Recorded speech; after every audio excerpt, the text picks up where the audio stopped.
Je me pose. Je prends le temps de bien choisir ma position. Elle doit être confortable, tout en me permettant de rester bien éveillé.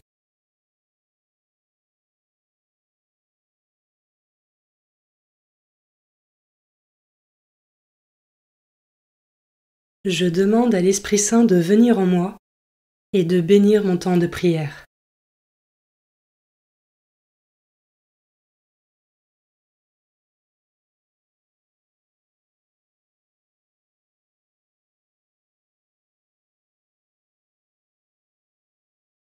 Commençons.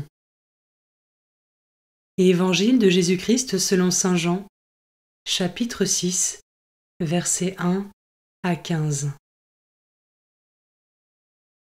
En ce temps-là, Jésus passa de l'autre côté de la mer de Galilée, le lac de Tibériade. Une grande foule le suivait, parce qu'elle avait vu les signes qu'il accomplissait sur les malades. Jésus gravit la montagne, et là, il était assis avec ses disciples. Or la Pâque, la fête des Juifs, était proche. Jésus leva les yeux et vit qu'une foule nombreuse venait à lui. Il dit à Philippe : « Où pourrions-nous acheter du pain pour qu'ils aient à manger ? » Il disait cela pour le mettre à l'épreuve, car il savait bien, lui, ce qu'il allait faire. Philippe lui répondit : « Le salaire de 200 journées ne suffirait pas pour que chacun reçoive un peu de pain. » Un de ses disciples, André, le frère de Simon-Pierre, lui dit : « Il y a là un jeune garçon qui a 5 pains d'orge et 2 poissons, mais qu'est-ce que cela pour tant de monde ? » Jésus dit : « Faites asseoir les gens. » Il y avait beaucoup d'herbe à cet endroit. Ils s'assirent donc, au nombre d'environ 5000 hommes. Alors Jésus prit les pains, et après avoir rendu grâce, il les distribua aux convives. Il leur donna aussi du poisson, autant qu'ils en voulaient. Quand ils eurent mangé à leur faim, il dit à ses disciples : « Rassemblez les morceaux en surplus, pour que rien ne se perde. »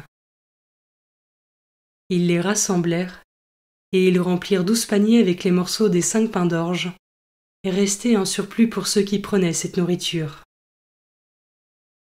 À la vue du signe que Jésus avait accompli, les gens disaient : « C'est vraiment lui le prophète annoncé, celui qui vient dans le monde. » Mais Jésus savait qu'ils allaient venir l'enlever pour faire de lui leur roi. Alors de nouveau il se retira dans la montagne, lui seul.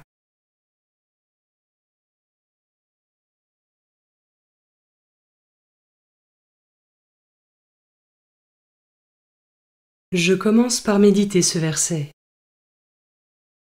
Où pourrions-nous acheter du pain pour qu'ils aient à manger ? Il disait cela pour le mettre à l'épreuve, car il savait bien, lui, ce qu'il allait faire. Dans les épreuves ou les situations délicates, est-ce que j'arrive à m'abandonner avec confiance en Dieu et en sa providence ?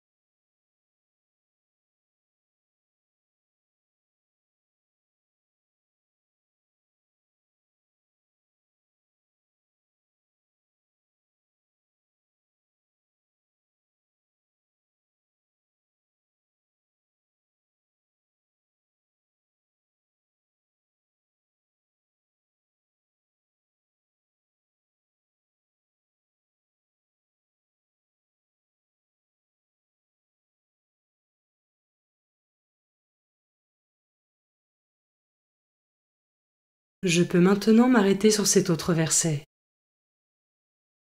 Rassembler les morceaux en surplus pour que rien ne se perde. Par ce miracle, Jésus nourrit pas moins de 5000 hommes. De surcroît, il reste des morceaux. Ce surplus, c'est aussi le témoignage de l'amour débordant de Dieu qui nous déverse en abondance. Je peux prendre une minute pour méditer cet amour infini que Dieu a pour tous les hommes.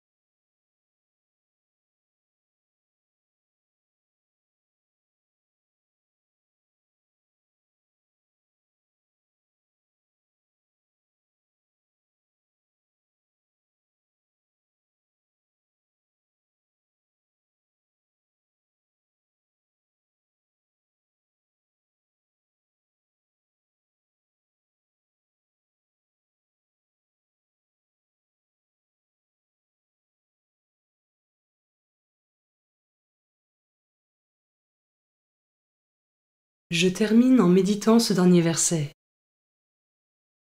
Mais Jésus savait qu'ils allaient venir l'enlever pour faire de lui leur roi. Alors de nouveau il se retira dans la montagne, lui seul. Jésus est vraiment roi, mais sa royauté n'est pas de ce monde. Il n'est pas le roi d'un simple royaume terrestre, mais bien de l'humanité tout entière.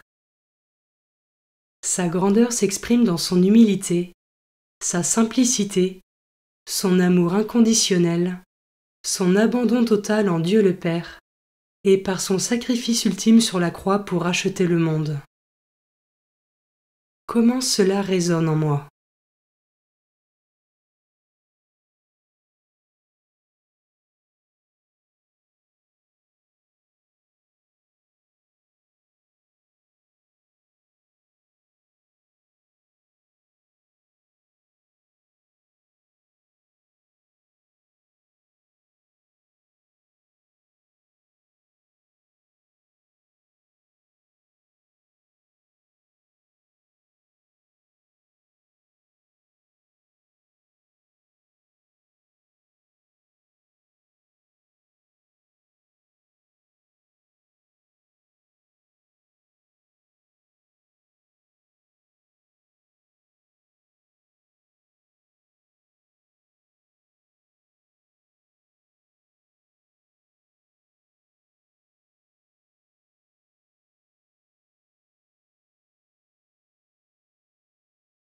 Je conclus ma prière en remerciant Dieu pour ce moment passé avec lui et pour toutes les grâces reçues.